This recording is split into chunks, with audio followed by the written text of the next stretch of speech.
Hallelujah. Praise the Lord. Ngasi ase yamna makso harawadaba numit adumakni maramdi Yesu Kristna adugumba mofam adubu mathiyo piramdaga mana hingatkiba numit aduni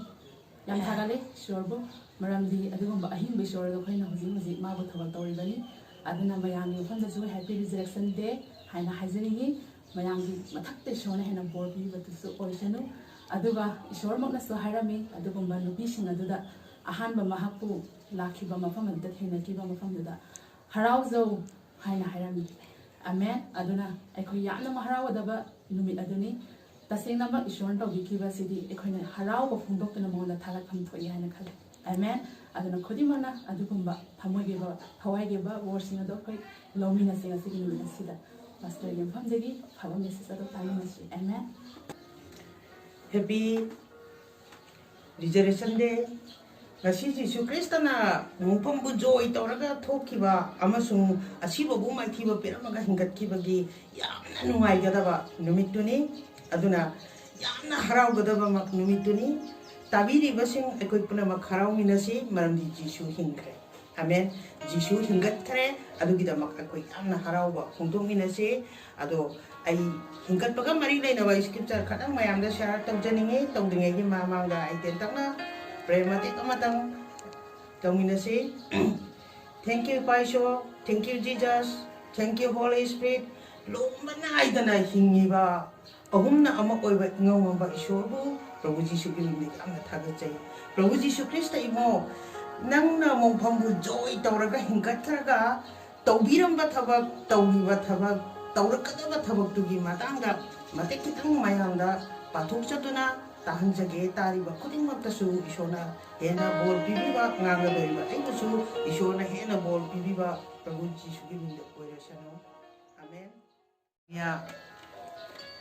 hallelujah itini nausa ngasi Jisu ki hingkatpa nungaiba numit asida hingkatpagi scripture amatang pathokjage khoi mem taminase madude ai Matthew degi oina pajarake Matthew chapter 28 degi pajarake Jisu ne hingkatpa haibani Asidi Prabhu Jisuna mungpambu joy tawraga asibabu maithiba piduna hingkatkare amasung Jisu hingkatpagi scripture ase pabaga loina na hingkatkibagi koi mathang taminase aduna 2081 sida hai pothaba numitki matung sayongi ahanba numitki ayuk anganba matamda mungpham adu yengnaba Mary Magdalene amasung atopa Marina mafam aduda laklame amen aduga yengo akan bajuar haba ama thoklakle maramdi ibungogi dut amana sagadagi kumtharakle aduga mahangna mungphamgi chamkhamda ngaklamba nung adu inthoklaga nung adugi mathakta phamduna lairame amen aduga mahangna mahaki maithong habidi dutugi maithong do nong thangkupagumna ngalami habani oirami amasung mahaki phising do yamna ngorami ungumna nga seliba mising aduna mahaku ubagi maramna makoi kibana nikle amasung asiba misingumna makoi do lengdana lairi dut aduna nupising aduna haiki kigano Maramdi cross ta hatraba Jisu bu na khoina thiri bani haiba aina khange mahak mafam asida laitre maramdi mahana haiki baguna mahak hingatre amasung mufam asida gi chathokre yengo ibungo thamamba mafam adu yengula aduga aina aduga nakoina thuna chatuna asiba singi maraktagi mahak hingatre haibasi mahaki seboksinda hayu aduga yengo mahangna nakoidagi hana galinda chali mafam maduda nakoina mahakpu ugani yengo aina nakoida haikre aduga makoina kibaga yamna haraubaga yana duna yam thuna mak mungphamdagi chatkiduna mahaki seboksingda pawado hairunaba chenkre aduga makoina pawasi seboksingda hainanaba Saboksinda hainanaba chatlingaida yengo Jisuna makoibu unaduna haire haraujau aduga makoina laktuna mahaki khongpaiduna mahakpu khurumjare matam majuda jisuna makoida haiki ki gano chattuna aigi chinnaw singda galin tana chatnana ba hairuro mafam majuda makoina aibu ugani amen nusiraba chinnaw sa jisu hinkakre aduna galinda chatlagadi nakoina ahingba jisubu ugani hinkatkare haiba ugani aduna galin tana aiga unana bala o haina nupi singduda prabhuna uhan biduna yathang pibirame amen aduga mana hinkalabani sebok singduda tongnana ba mahangna yathang khara so haibirame madudi Matthew 20 aiki 16 duda hai nakoi sebok taramathoi makoi sebok taramathoi aduna galinda jisuna makoida takiba ching aduda chatkare makoina mahakpu ubada mahakpu khurumjare adubu makoi kharanadi mahakpu chingnerami aduga jisuna makoigi manakta changsinduna hairei sarga amasung malemda laiba matik punamak ipana ingonda pibire maram aduna nakoina chattuna jat punamakpu sebok semo aduga makoibu mapa amasung machanipa thawai singbugi mingda baptize tau aina nakoida pikiba yathang punamak adu ngangnanaba makoibu tambiyo aduga aina taibang pangi aruiba phawba nakoiga matam punamakta loinari amen nungsiraba ichini nausa jisu hingkatkare hingkalaba matungda mahaki sebok singda hingi haiba uhanbire aduga sebok singna tawgadaba singdo mangonda matik punamak pibire nakoina jati punamakpu sebok semnanaba tambinanaba haina amukasu mahaki sebok singda yathang pibirame aduga pakon chapa chapter 1 da aikoi mati amatang yengminase pakon chapa chapter 1 da hallelujah praise the lord pakon chapa chapter 1 da 1 dai ne thi phau ai matem tang pajarke he theopin aina ikiba ahanba lairik adu jisuna thabak tauba amasung tambiba haukiba punamak asidagina mahakpu sagada laukhatkiba numit adu phawbada tawkiba sing adugi maridani madu mahangna khandokraba pakon chatpa singda mahangna thawai singbagi mapana pikraba matungdani mahangna siba phawba awa ana khanglaba matungda mahak hingli haibagi soidraba ma soidana hingi haibagi khudam kayaga loinana mahak masamakse mahak mi singda numit nifuni uhan biduna isogi ningthole baki maram tambirami amen hingaba matungda mahak 40 days sebok singa loinana uhan biduna makoiga loinaduna makoida isogi ningthole baki maramda 40 days ngangbirami ha amen jisu siraga hingalaba matungda su sebok singda isogi ningthole baki maramda tambirami ko amen maram aduna hallelujah praise the lord aduga mangna adu tambiramaga mahak sargada kaki 9 du yongpa jarke ko 1 gi 9 degi mahakna waram singa se hairam laga makoina yengduna leiringeda mahapu mathaklomda pukhatki aduga leichinna mahapu makoigi miyengdagi khanjinki aduga mahana Maramaduna Jisuna Sargada Kaba chapter 1 gi 9 chida ai pajarake ko mahangna sargada Prabhu Jisuna sargada makoi mayam seboksing mayam pulingai matakta Jisubu sargada pukhat kare haibani Jisubu sargada pukhat ki basa magi loinar iba mishing tuna ui amasung mahangna sargada lechina khanjandriba pawba seboktuna yengaga lei haibani adugumna seboksing tuna yengaga leiringai maraktuda sargadul anina la aga makoigi marakta nakoina ngasi jisuna sargada pukhatkiba uriba asigumna mahak sargadagi mahak amu halaki gani jisuna sargada pukhatkiba ready jisubu sargada pukhatkiba adu mahaki seboksingna urame aduna mase lechina khanjandriba phawba mahaki seboksingduna yengaga leirame ado mahak lechina khanjan ꯗ꯭ꯔꯤꯕ ꯐꯥꯎꯕ ꯌꯦꯡꯉꯒ ꯂꯩꯔꯤꯉꯩꯗ ꯁꯒꯗꯨꯠ ꯑꯅꯤꯅ ꯃꯈꯣꯏꯒꯤ ꯃꯔꯛꯇ ꯂꯥꯛꯑꯒ ꯍꯥꯏꯔꯛꯏ ꯅꯈꯣꯏꯅ ꯉꯁꯤ ꯖꯤꯁꯨꯅ ꯁꯒ ꯀꯥꯕ ꯑꯃꯁꯨꯡ ꯅꯈꯣꯏꯗꯒꯤ ꯖꯤꯁꯨꯕꯨ ꯂꯩꯆꯤꯟꯅ ꯈꯟꯖꯟꯈꯤꯕ ꯎꯗ꯭ꯔꯤꯕ ꯐꯥꯎꯕ ꯅꯈꯣꯏꯅ ꯖꯤꯁꯨꯅ ꯂꯩꯆꯤꯟꯒꯤ ꯃꯅꯥꯛꯇ ꯆꯠꯄ ꯅꯈꯣꯏꯅ ꯎꯕꯒꯨꯝꯅ ꯃꯍꯥꯛ ꯑꯃꯨꯛ ꯍꯜꯂꯛꯈꯤꯒꯅꯤ ꯍꯥꯏꯕꯅꯤ ꯑꯃꯦꯟ ꯑꯗꯨꯅ ꯃꯍꯥꯛ ꯁꯔꯒꯗ ꯖꯤꯁꯨ ꯍꯤꯡꯒꯠꯈ꯭ꯔꯦ ꯍꯤꯡꯒꯠꯂꯕ ꯃꯇꯨꯡꯗ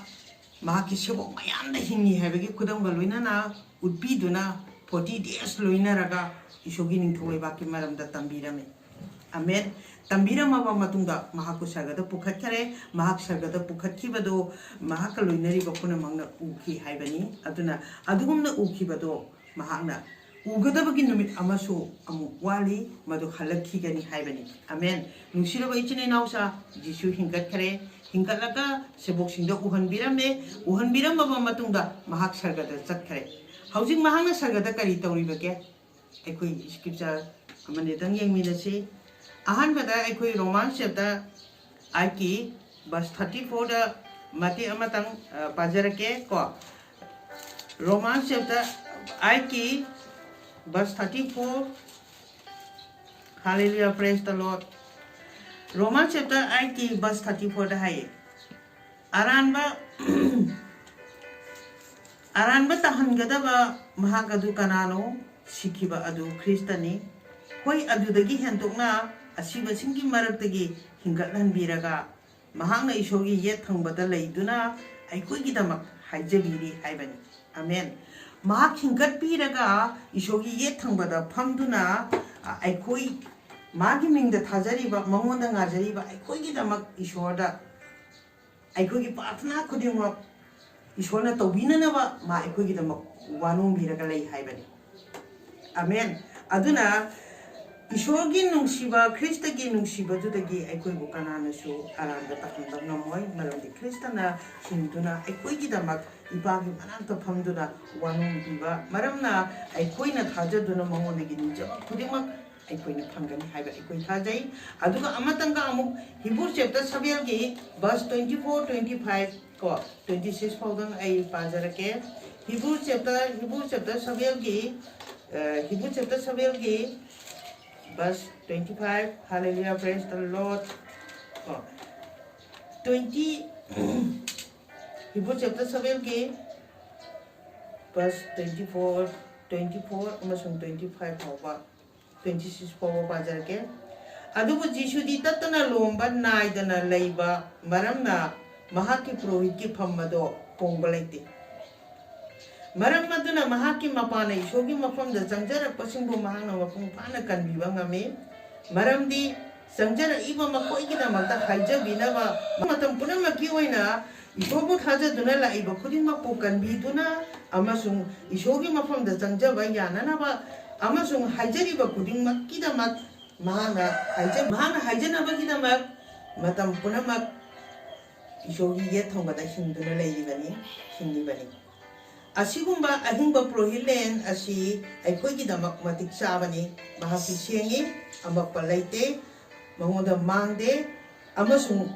ꯄꯥꯞ ꯆꯦꯟꯗꯕꯁꯤꯡꯗꯒꯤ ꯃꯍꯥꯛꯀꯤ ꯇꯣꯉꯥꯟꯅ ꯂꯩ ꯑꯗꯨꯒ ꯃꯍꯥꯛꯇꯤ ꯑꯇꯤꯌꯥ ꯅꯣꯡꯃꯗꯣꯟꯗꯒꯤ ꯍꯦꯟꯅ ꯋꯥꯡꯉꯤ ꯑꯃꯦꯟ ꯑꯍꯤꯡꯕ ꯑꯩꯈꯣꯏꯒꯤ ꯄ꯭ꯔꯣꯍꯤꯠꯂꯦꯟ ꯖꯤꯁꯨ ꯂꯣꯝꯕ ꯅꯥꯏꯗꯅ ꯍꯤꯡꯉꯤ ꯃꯍꯥꯛꯅ ꯂꯣꯝꯕ ꯅꯥꯏꯗꯅ ꯍꯤꯡꯂꯤꯕꯁꯦ ꯀꯔꯤꯒꯤꯅꯣ ꯑꯩꯈꯣꯏꯒꯤꯗꯃꯛ ꯍꯥꯏꯖꯕꯤꯅꯕꯒꯤꯗꯃꯛꯇꯅꯤ ꯍꯥꯏꯕꯅꯤ ꯑꯗꯨꯒ ꯃꯍꯥꯛꯅ ꯑꯩꯈꯣꯏꯒꯤꯗꯃꯛ ꯍꯥꯏꯖꯕꯤꯅꯕ ꯃꯍꯥꯛ ꯃꯇꯝ ꯄꯨꯝꯅꯃꯛꯀꯤ ꯑꯣꯏꯅ ꯍꯤꯡꯂꯤꯕꯅꯤ ꯑꯁꯤꯒꯨꯝꯕ ꯄ꯭ꯔꯣꯍꯤꯠꯂꯦꯟ ꯑꯁꯤ ꯑꯩꯈꯣꯏꯒꯤꯗꯃꯛ ꯃꯇꯤꯛ ꯆꯥꯕꯅꯤ ꯃꯍꯥꯛꯇꯤ ꯁꯦꯡꯉꯤ ꯑꯃꯛꯄ ꯂꯩꯇꯦ ꯃꯥꯡꯗꯦ ꯑꯃꯁꯨꯡ ꯄꯥꯞ ꯆꯦꯟꯕꯁꯤꯡꯗꯒꯤ ꯇꯣꯉꯥꯜꯂꯤ ꯑꯗꯨꯒ ꯃꯍꯥꯛꯇꯤ ꯑꯇꯤꯌꯥ ꯅꯣꯡꯃꯗꯣꯟ ꯄꯨꯝꯅꯃꯛꯇꯒꯤ ꯍꯦꯟꯅ ꯋꯥꯡꯉꯤ ꯃꯁꯤ ꯖꯤꯁꯨꯅ ꯍꯤꯡꯒꯠꯈ꯭ꯔꯒ ꯍꯧꯖꯤꯛ ꯏꯄꯥꯒꯤ ꯌꯦꯠ ꯊꯪꯕꯗ ꯂꯩꯕꯤꯗꯨꯅ ꯑꯩꯈꯣꯏꯒꯤꯗꯃꯛꯇ ꯇꯧꯕꯤꯔꯤꯕ ꯊꯕꯛꯅꯤ ꯑꯃꯦꯟ ꯃꯍꯥꯛꯅ ꯁꯔꯒ ꯀꯥꯈ꯭ꯔꯕ ꯃꯇꯨꯡꯗ ꯃꯍꯥꯛꯅ ꯇꯧꯕ ꯊꯕꯛ ꯑꯃꯇꯪꯒ ꯍꯥꯏꯖꯒꯦ ꯖꯣꯟ 14ꯒꯤ 3ꯗ ꯃꯥ ꯑꯩꯈꯣꯏ ꯑꯃꯨꯛ ꯂꯧꯕ ꯂꯥꯛꯀꯅꯤ ꯑꯗꯣ ꯑꯩꯈꯣꯏꯕꯨ ꯂꯧꯔꯒ ꯂꯩꯅꯅꯕ ꯃꯐꯝꯗꯣ ꯃꯍꯥꯛ ꯊꯧꯔꯥꯡ ꯇꯧꯔꯤꯕꯅꯤ ꯍꯥꯏꯕ ꯖꯤꯁꯨꯅ ꯁꯔꯒꯗ ꯆꯠꯂꯒ ꯀꯔꯤ ꯇꯧꯔꯤ ꯃꯥꯅ ꯑꯩꯈꯣꯏꯕꯨ ꯄꯨꯈꯠꯂꯒ ꯊꯝꯒꯗꯕ ꯃꯐꯝ ꯑꯃ ꯑꯩꯈꯣꯏꯒꯤ ꯂꯩꯐꯝ ꯊꯧꯔꯥꯡ ꯇꯧꯔꯤ ꯍꯥꯏꯕꯅꯤ ꯑꯗꯨꯒꯨꯝꯅ ꯃꯍꯥꯛꯅ ꯊꯧꯔꯥꯡ ꯇꯧꯔꯤꯕ ꯃꯐꯝꯁꯤꯗ ꯅꯣꯡꯃꯗꯤ ꯑꯩꯈꯣꯏꯕꯨ ꯄꯨꯈꯠꯂꯒ ꯃꯍꯥꯛꯅ ꯂꯩꯍꯟꯕꯤꯒꯅꯤ Amen. Ado Jisuna hingkat kharba matungda sargada tauriba thabak John 3 ki John 14 ki 3 amasung Roman chapter 8 ki verse 34 amasung Hebrew chapter 7 ki verse 24, 25, 26 Jisuna hingaka tauribani aduga amatanga mungi minase Colossia hauji chapter 3 da Colossia chapter 3 da yang minase maram di Jisuna hingba maram na mahang na hingba gumna aikoi hingibani adudi aikoi mahang na hingba gumna hingaga di aikoi kedo badake Colossia 3 da ko Colossia 3 digi bas amani dang ai haijarake Maramaduna nakoi Krista ga loinana hingminnarabanina mathaklomda leiba posing adu thiyo mafam maduda Krista na isogi yathangba lai nakoi gi pungning mathaklomda leiba posing aduda thamo taibong panda leiba posing aduda thangano maramdi nakoi sire aduga nakoi gi thawai Krista ga loinana isoda lotuna lei isoga loinana hingmibani aikoi gi thawai oiriba Krista adubu phongdokpiba matamda nakoibusu mahaka loinana matik manganda hindopigani amen aikoina Krista ga loinana hingminarabanina aikoi kedo gadake aikoi taibang panda leiba potu da pungning thamba yade aikoi gi pungning mataklomda leiba Krista da thamo hai maramdi aikoi mahaka loinana hingminaribani Krista na hingbagumna aikoi nakoi Krista ga loinana hingatminarabanina mathaklomda leiba posing aduda thiyo mafam aduda Krista na isogi yethangbada phamduna lei nakoi gi pungning mathaklomda leiba posing haibidi Krista Jisu aduda thamo taibong panda leiba posing aduda thamgano maramdi nakoi sire aduga nakoi gi thawai Krista ga loinana isoda lotuna lei aikoi gi thawai oiriba Krista adu phongdokpiba matamda nakoi bu mahaka loinana matik manganga phongdokpigani amen aduna Krista bu thajaraba aikoi se aikoina Prabhu Jisu Krista bu thajaraga lawsingjaba matamda paklomda hingamba aikoi du paklomda chiraduna aikoi Krista ga loinana Krista ni hingbagumna hingibani Krista ga loinana hingatminarabani Krista ga loinana hingatminarabadi hingatminare hairagadi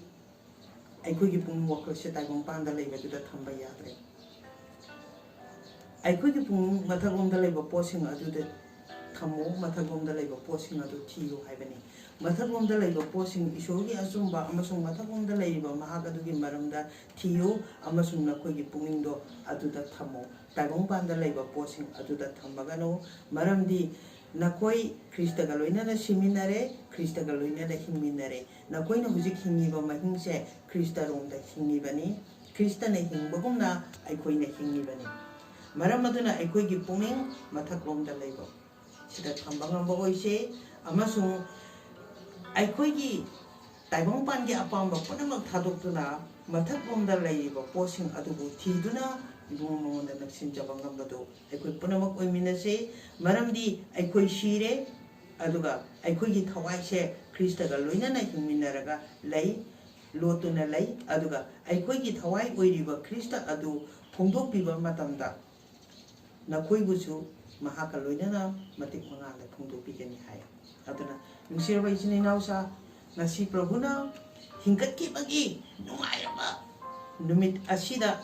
aikoi karamna laigadage amasung aikoi gi damak hingiba Jisuna kari tawbiribage aikoi Krista ga loinana hingminarabanina aikoi gi pungning chi kadaida thamgadage haiba aikoi Colossia dagi yengminare Romans dagi yengminare Hebrew dagi yengminare amadi Jisuna aikoi da tawnana ba piramba ba yathang aikoi da Jisu bu nungsirabadi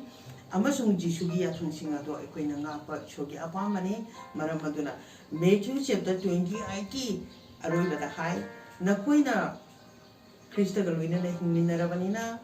lomba naidana hingkaliba Krista aduda matik mangan punamak pirabanina nakoina Krista bu nungsitaragadii mahaka hingminare haiba nakoina khang taragadi aikoina chaptuna japtuna maposabok samgatuna makoida mapa macha thawai sangbo hingda baptize tawbiduna ꯑꯩꯈꯣꯏꯗ ꯇꯧꯅꯅꯕ ꯇꯝꯕꯤꯈ꯭ꯔꯕ ꯏꯁꯣꯔꯒꯤ ꯋꯥꯔꯤꯅ ꯊꯕꯛ ꯄꯨꯝꯅꯃꯛ ꯇꯝꯕꯤꯗꯨꯅ ꯂꯩꯕ ꯍꯥꯏꯕꯁꯤ ꯏꯁꯣꯔꯒꯤ ꯑꯄꯥꯝꯕꯅꯤ ꯑꯗꯨꯅ ꯑꯩꯈꯣꯏ ꯈ꯭ꯔꯤꯁꯇꯒ ꯂꯣꯏꯅꯅ ꯍꯤꯡꯃꯤꯟꯅꯔꯕꯅꯤꯅ ꯍꯥꯏꯔꯤꯕ ꯈ꯭ꯔꯤꯁꯇꯒꯤ ꯑꯄꯥꯝꯕꯁꯤꯡꯁꯦ ꯈ꯭ꯔꯤꯁꯇꯒ ꯂꯣꯏꯅꯅ ꯍꯤꯡꯃꯤꯟꯅꯔꯤꯕ ꯑꯩꯈꯣꯏ ꯈꯨꯗꯤꯡꯃꯛꯅ ꯇꯧꯕ ꯉꯝꯕ ꯑꯣꯏꯁꯦ ꯍꯥꯏꯅ ꯉꯁꯤ ꯄ꯭ꯔꯚꯨꯕꯨ ꯍꯤꯡꯒꯠꯈꯤꯕꯒꯤ ꯅꯨꯡꯉꯥꯏꯔꯕ ꯅꯨꯃꯤꯠ ꯑꯁꯤꯗ ꯍꯤꯡꯒꯠꯄꯒꯤ ꯅꯨꯡꯉꯥꯏꯕ ꯄꯥꯎꯖꯦꯜꯒ ꯂꯣꯏꯅꯅ ꯈ꯭ꯔꯤꯁꯇ ꯑꯗꯨ ꯍꯤꯡꯒꯠꯈꯔꯦ ꯍꯥꯏꯅ ꯈꯪꯕꯒ ꯂꯣꯏꯅꯅ ꯍꯤꯡꯒꯠꯈ꯭ꯔꯕ ꯃꯥꯅ ꯇꯧꯔꯤꯕ ꯊꯕꯛꯁꯤꯡꯗꯣ ꯑꯩꯈꯣꯏꯅ ꯈꯪꯖꯕꯒ ꯂꯣꯏꯅꯅ ꯃꯗꯨ ꯇꯧꯕ ꯉꯝꯕ ꯑꯩꯈꯣꯏ ꯈꯨꯗꯤꯡꯃꯛꯅ ꯑꯣꯏꯁꯤ ꯍꯥꯏꯅ ꯑꯩꯅ ꯄ꯭ꯔꯚꯨꯒꯤ ꯃꯤꯡꯗ ꯍꯤꯡꯒꯠꯄꯒꯤ ꯏꯁꯀ꯭ꯔꯤꯞꯆꯔꯁꯤꯡꯁꯦ ꯄꯥꯊꯣꯛꯇꯨꯅ ꯇꯥꯍꯟꯖꯕꯒ ꯂꯣꯏꯅꯅ ꯇꯥꯔꯤꯕ ꯈꯨꯗꯤꯡꯃꯛꯅ ꯍꯤꯡꯕꯒꯤ ꯕꯣꯔ ꯐꯪꯕꯒ ꯂꯣꯏꯅꯅ ꯇꯥꯔꯤꯕ ꯈꯨꯗꯤꯡꯃꯛꯅ ꯍꯤꯡꯕꯒꯤ ꯊꯕꯛ ꯑꯗꯣ ꯇꯧꯕ ꯉꯝꯕ ꯑꯣꯏꯃꯤꯟꯅꯁꯤ ꯍꯥꯏꯅ ꯑꯩꯅ ꯃꯤꯌꯥꯝꯗ ꯍꯤꯡꯕꯒꯤ ꯏꯁꯀ꯭ꯔꯤꯞꯆꯔꯁꯤꯡ ꯄꯥꯊꯣꯛꯇꯨꯅ ꯇꯥꯍꯟꯖꯕꯅꯤ ꯇꯥꯔꯤꯕ ꯈꯨꯗꯤꯡꯃꯛꯀꯤ ꯃꯊꯛꯇ ꯍꯦꯟꯅ ꯊꯕꯛ ꯇꯧꯕ ꯉꯝꯅꯅꯕ ꯏꯁꯣꯔꯅ ꯊꯧꯖꯥꯟꯕꯤꯕ ꯕꯣꯔ ꯄꯤꯕꯤꯕ ꯑꯣꯏꯁꯅꯨ ꯑꯗꯨꯒ ꯄꯥꯊꯣꯛꯏꯕ ꯑꯩꯈꯣꯏꯕꯨꯁꯨ ꯄꯨꯜꯂꯤꯕ ꯑꯩꯈꯣꯏꯕꯨꯁꯨ ꯏꯁꯣꯔꯅ ꯍꯦꯟꯅ ꯕꯣꯔ ꯄꯤꯕꯤꯗꯨꯅ ꯏꯁꯣꯔꯒꯤ ꯊꯕꯛ ꯍꯦꯟꯅ ꯌꯥꯝꯅ ꯇꯧꯕ ꯉꯝꯕ ꯑꯣꯏꯁꯦ ꯄ꯭ꯔꯚꯨꯒꯤ ꯃꯤꯡꯗ ꯑꯃꯨꯛꯇꯪ ꯍꯥꯏꯃꯤꯟꯅꯁꯦ ꯖꯤꯁꯨ ꯍꯤꯡꯂꯤꯌꯦ ꯖꯤꯁꯨ ꯍꯤꯡꯂꯤꯌꯦ ꯑꯃꯦꯟ ꯖꯤꯁꯨ ꯍꯤꯡꯒꯠꯈꯔꯦ ꯃꯍꯥꯛ ꯍꯧꯖꯤꯛ ꯍꯤꯡꯂꯤ ꯍꯤꯡꯕ ꯃꯔꯝꯅ ꯄꯥꯊꯣꯛꯈ꯭ꯔꯕ ꯏꯁꯀ꯭ꯔꯤꯞꯆꯔꯁꯤꯡꯁꯦ ꯃꯍꯥꯛꯅ ꯊꯕꯛ ꯇꯧꯔꯤ ꯁꯤꯒꯤ ꯃꯇꯨꯡꯗ ꯑꯃꯨꯛ ꯇꯧꯔꯛꯀꯗꯕ ꯑꯃꯨꯛ ꯎꯅꯗꯨꯅ ꯑꯩꯈꯣꯏ ꯈꯪꯃꯤꯟꯅꯕ ꯌꯥꯕꯒꯤ ꯇꯥꯟꯖꯥ ꯏꯁꯣꯔꯅ ꯑꯩꯈꯣꯏ ꯄꯨꯝꯅꯃꯛꯇ ꯄꯤꯕꯤꯕ ꯑꯣꯏꯁꯅꯨ ꯍꯥꯏꯔꯒ ꯑꯩ ꯄ꯭ꯔꯚꯨꯒꯤ ꯃꯤꯡꯗ ꯂꯣꯏꯁꯤꯟꯖꯔꯒꯦ ꯑꯆꯥꯕ ꯃꯇꯝ ꯑꯁꯤ ꯄꯤꯕꯤꯕꯒꯤꯗꯃꯛ ꯏꯁꯣꯔꯕꯨ ꯌꯥꯝꯅ ꯊꯥꯒꯠꯂꯤ ꯇꯥꯕꯤꯔꯤꯕ ꯈꯨꯗꯤꯡꯃꯛꯄꯨꯁꯨ ꯌꯥꯝꯅ ꯊꯥꯒꯠꯂꯤ ꯑꯥꯃꯦꯟ Hallelujah, praise the Lord. ꯏꯁꯣꯔ ꯌꯥꯝ ꯊꯥꯒꯠꯂꯤ ꯑꯩꯈꯣꯏ ꯍꯧꯕꯗꯒꯤꯅ ꯂꯣꯏꯕ ꯐꯥꯎꯕ ꯏꯁꯣꯔꯒꯤ ꯋꯥꯍꯩꯁꯦ ꯇꯥꯕꯤꯈ꯭ꯔꯕꯁꯤꯡ ꯏꯁꯣꯔꯅ ꯍꯦꯟꯅ ꯕꯣꯔ ꯄꯤꯕꯤꯕ ꯑꯣꯏꯁꯅꯨ ꯌꯦꯡꯕꯤꯕꯒꯤꯗꯃꯛꯇ ꯍꯥꯏꯅꯤꯡꯉꯥꯏ ꯂꯩꯇꯅ ꯊꯥꯒꯠꯆꯔꯤ